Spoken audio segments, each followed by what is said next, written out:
की कोशिश में मुब्तला हैं।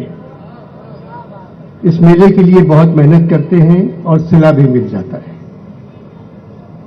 सबसे कहते हैं आप बेटा आप अपने कान का इलाज कराएं, थोड़ा सा आगे आ जाएं, इससे आगे आवाज नहीं आ सकती बेटा। अब सबसे कहते हैं आप अदब पर बात करेंगे। मौजूद ख़वातीन व हज़रात, शाह साहब ने जितने काम किए हैं उसके लिए सितारे इम्तियाज की कोई ज़रूरत नहीं है। बहुत बड़े बड़े काम किए हैं। ये तो एक तमगा है जो उन लोगों को ही मिल जाता है जिन्होंने कुछ नहीं किया है।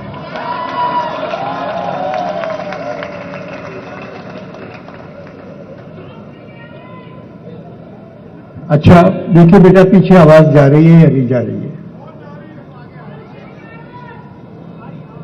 इस बेअदबी के जमाने में अहमद शाह साहब 15 बरस से अदब को जिंदा रखने की कोशिश में मुब्तला हैं। इस मेले के लिए बहुत मेहनत करते हैं और सिला भी मिल जाता है। सबसे कहते हैं आप बेटा आप अपने कान का इलाज कराएं, थोड़ा सा आगे आ जाएं, इससे आगे आवाज नहीं आ सकती बेटा। अब सबसे कहते हैं आप अदब पर बात करेंगे।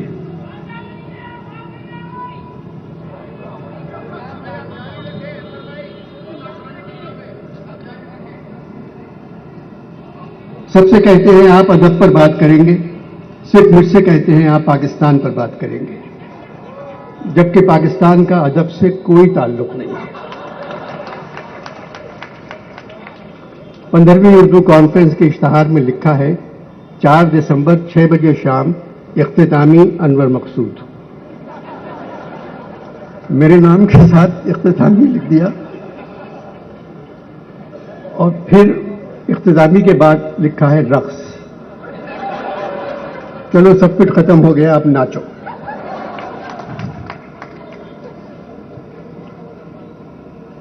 अवाम के लिए दिल दुखाने का तस्वुर पाकिस्तानी सरबराहों के दौरे हुकूमत में कदम कदम पर मैसर आ जाता है। हर हुकूमत ने गरीबों को जानवर समझा। 75 बरसों से ये जानवर कठिन जिंदगी गुजार रहे हैं। रोटी के लाले, रात की नींद हराम, गर्दो गुबार में छुपे हुए चेहरों को ये लोग सिर्फ इलेक्शन के जमाने में देख लेते हैं। ऐसा लगता है माशरा दिलसोजी के नाम से आगाह नहीं है। परेशान हाल लोगों को ये लोग बैलों, गायों, बधियों, बछड़ों का एक गोल समझते हैं और बड़ी बड़ी स्याह शीशों वाली गाड़ियों में बैठे खुद को खुदा समझते हुए, क्योंकि वो सब कुछ देख रहे हैं, उनको कोई नहीं देख सकता, सायरन बजाते हुए गोल को इधर उधर भगा देते हैं और उनके लिए बिरयानी के पैकेट फेंकते जाते हैं। बच्चे भाग भाग कर पैकेट उठा लेते हैं, बड़े नहीं उठाते। वो कहते हैं बच्चों को तो जिंदा रहना चाहिए।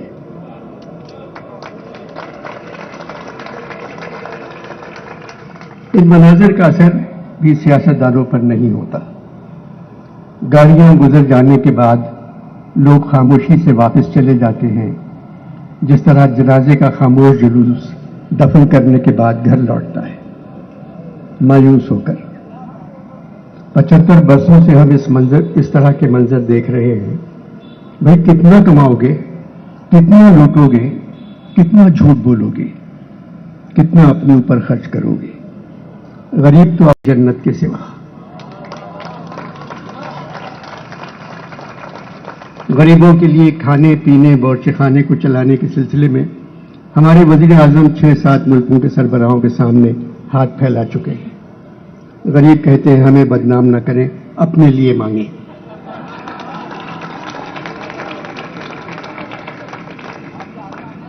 टुक हिर्सो हवस को छोड़ मियां, यहां मियां का लफ्ज बहुत अच्छा लग रहा है मुझे। टुक हिर्सो हवस को छोड़ मियां, मत देश बदेश फिरे मारा। जब चलते चलते रास्ते में ये गोंद तेरी ढल जावेगी, एक बधिया तेरी मट्टी पर भी घास न चरने पावेगी। ये खेत जो तूने लादी है सब हिस्सों में बट जावेगी।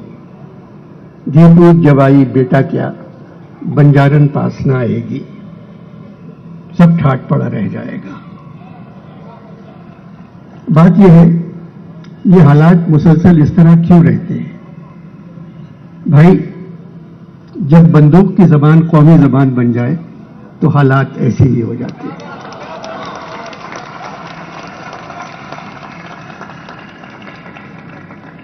आर्ट काउंसिल की इमारत 65 बरस से इसी जगह मौजूद है। एक वक्त था जब इस इमारत में एक कोने में हुकूम बैठे सादक़ीन तस्वीरें पेंट करते रहते थे।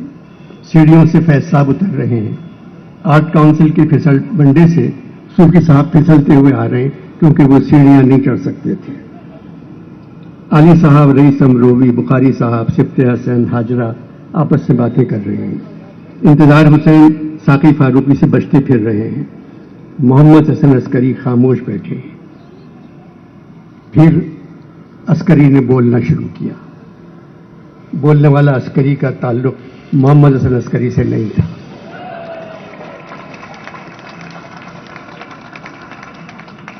अचानक ये इमारत सुनसान होना शुरू हो गई। आली जी जो कौमी लक़्मे लिख रहे थे वो अक्सर यहाँ नजर आ जाते थे और जीवे जीवे पाकिस्तान गुनगुनाते रहते थे।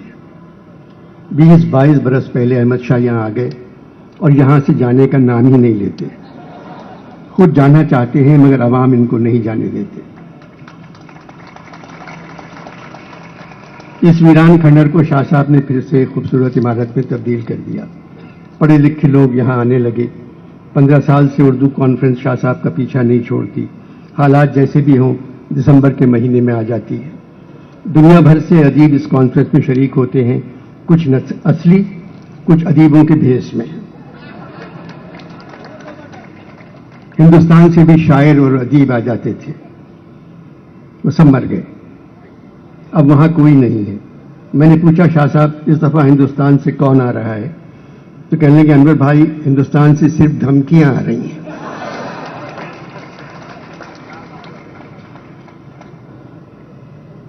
आर्ट्स काउंसिल के इलेक्शन उर्दू कॉन्फ्रेंस के बाद होते हैं और शाह साहब जीत जाते हैं। स्टेज पर आने से पहले शाह साहब ने मेरे कान में कहा, अनवर भाई आपके पास 30 मिनट हैं। मैंने पूछा, आपसे किस डॉक्टर ने यह कहा? बोले, अल्लाह आपको लंबी उम्र दे, मेरा मकसद था आपको 30 मिनट बोलना है, पाकिस्तान पर सबकी तारीफ करना है और ख़ास तौर पर नए आर्मी चीफ की।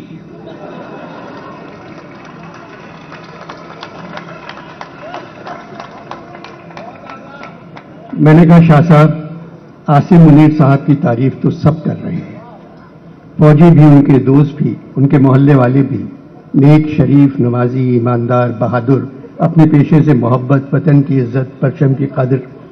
उनके एक पड़ोसी ने टेलीविजन पे कहा, मेरे साथ गिल्ली डंडा खेलते थे। अब फर्क हो गया है, गिल्ली पड़ोसी के हाथ में है, डंडा आसिम मुनीर के हाथ में आ गया।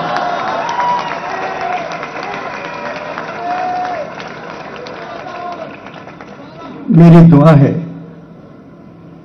ये ऐसे फौज के सरबराह हों जो सिर्फ फौज का ख्याल रखें और अवाम का। बाजवा साहब ने अपनी अलविदाई तकरीर में कहा था, फरवरी 2022 फौज ने फैसला किया है कि वो सियासत से परहेज करेगी। बहुत अच्छा फैसला है। इसका मतलब है 74 बरस फौज ने सियासत से बदपरहेजी की। बदपरहेजी का मतलब है बेइतदाली, बेएहतियाती, ऐश, फजूल खर्ची। ऐसा नहीं होना चाहिए था। फौज हमारी ज़रूरत है क्योंकि हमारे पड़ोसी बहुत ख़राब हैं, हम भी कुछ ज़्यादा अच्छे नहीं हैं। इसीलिए फौज कभी सरहद की तरफ देखती है, कभी अपने मुल्क की तरफ, फिर सोचती है मैं उधर जाऊं या इधर जाऊं, बड़ी मुश्किल में हूं, मैं किधर जाऊं, फिर इधर आ जाती है। पाकिस्तान की 60% आबादी गरीब है और 40% आबादी फौज है।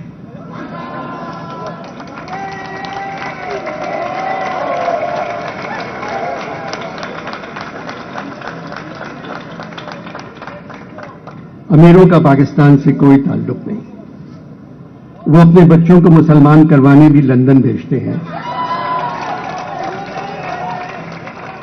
और कहते हैं यहां मुसलमान होने की सहूलत नहीं। बेरोजगारी, बदहाली, महंगाई, परेशानी, पशेमानी, उदासी मुल्कों पर बादलों की तरह छा गई है। किसी को एहसास ही नहीं है कि वो इस मुल्क के साथ क्या कर रहे हैं।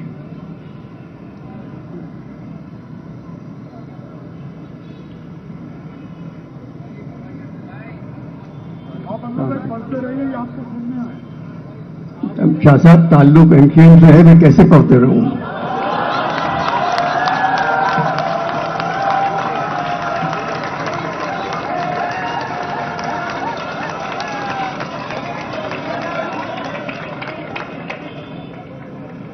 उदासी मुल्कों पर बादलों की तरह छा गई है। किसी को एहसास ही नहीं कि वो इस मुल्क के साथ क्या कर रहे हैं। कब्जा मिल जाता है तो ऐवान तालियों से गूंज जाते हैं।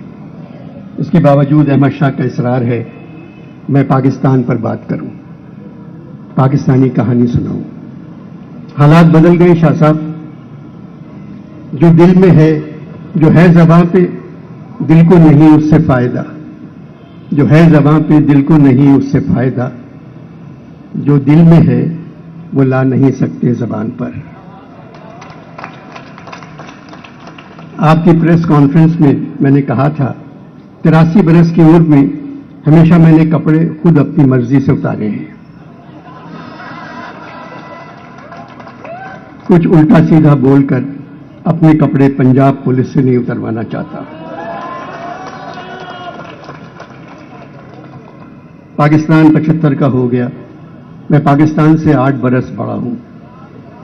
मेरी इन गुनाहगार आंखों ने पाकिस्तान को परवान चढ़ते कम और परवान उतरते ज्यादा देखा है। गरीब गरीब तरीन हो गए, अमीर अमीर तरीन। 14 अगस्त 1947, नया मुल्क, नया आसमान, खूबसूरत सरजमीन। 24 साल बाद आधी जमीन बंगालियों ने वापस ले ली। आधी जमीन जो बची थी वहां लोगों ने खरीद ली या बेच दी। अब सरजमीन में से सिर्फ जमीन गायब हो गई है, अंग्रेजी वाले सर बच गए। जिनके पास खरीदी हुई जमीन है, बेचारे गरीब मजबूरन उनसे कहते हैं सर जमीन कहां गई। इसके बावजूद पाक सरजमीन शाद बात सुनकर खामोशी से खड़े हो जाते हैं, परचम सितारों और हिलाल से आंसू पूछते हैं और अंधेरों में गुम हो जाते हैं। कहानी पाकिस्तान की सुनेंगे आप? किस्सा मेरा सुनोगे तो जाती रहेगी नींद। किस्सा मेरा सुनोगे तो जाती रहेगी नींद। आराम चश्म मत रखो इस दास्तां से तुम। ये कह के जो रोया तो लगा कहने न कह मीर। सुनता नहीं मैं जुल्म रसीदों की कहानी। कहानी जुल्म रसीदों की है। मुझे शाह साहब की बात याद आ गई। अनवर भाई, आपको बोलने का चेक जब मिलेगा जब आप लोगों को खुश और हंसता हुआ रखेंगे। शाह साहब, जो काम हुकूमत का है वो मुझसे क्यों सौंप रहे हैं? हुकूमत का काम है लोगों को खुश रखना और हंसता हुआ रखना। हुकूमत ने अवाम को हंसता हुआ तो रखा है। अवाम वजीर आजम और तमाम वजीरों के बयानात पर घंटों हंसते रहते हैं मगर खुश नहीं है। पाकिस्तान की कहानी एक फिल्म की तरह है जो 75 साल से चल रही है। हिदायतकार पंजाब।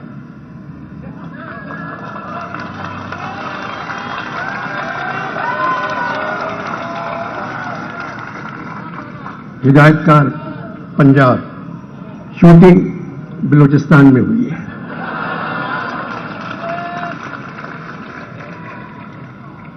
पसे पर्दा मौसीकी, आर्मी का बैंड।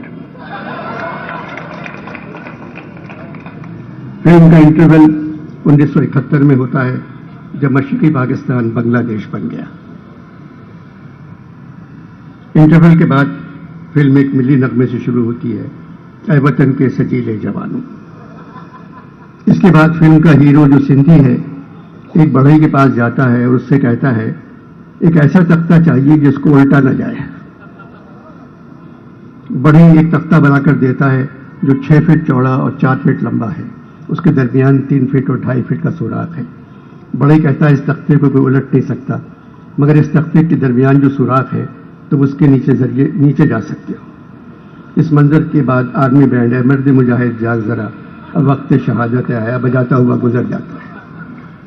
فلم کے آخری منظر میں ایک آدمی امریکہ سے پیسے مانگ رہا ہے، چین سے پیسے مانگ رہا ہے، برطانیہ سے پیسے مانگ رہا ہے، سعودیہ سے پیسے مانگ رہا ہے، UAE سے پیسے مانگ رہا ہے، اور کہہ رہا ہے اگر ترکی سے قرضہ مل گیا تو قسم خدا کی آپ سب کے پیسے ہم واپس کر دیں گے.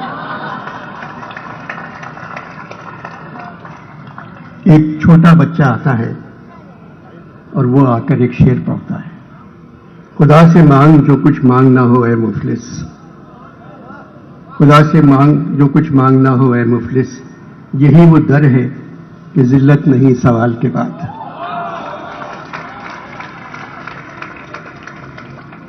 وہ آدمی بچے سے کہتا ہے اللہ میاں ڈالر کیسے بھیج سکتے ہیں؟ بچہ کہتا ہے پچھلے سیلاب سے بڑا سیلاب تو بھیج سکتے ہیں.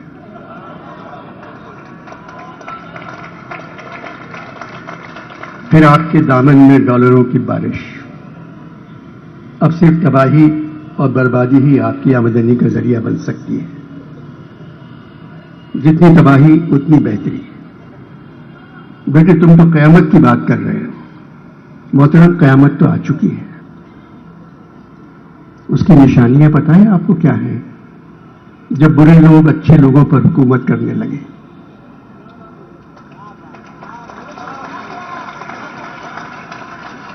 جب جھوٹ سچ کو مار دے، جب عدالتیں کسی اور ادارے سے فیصلہ آنے کا انتظار کرنے لگے.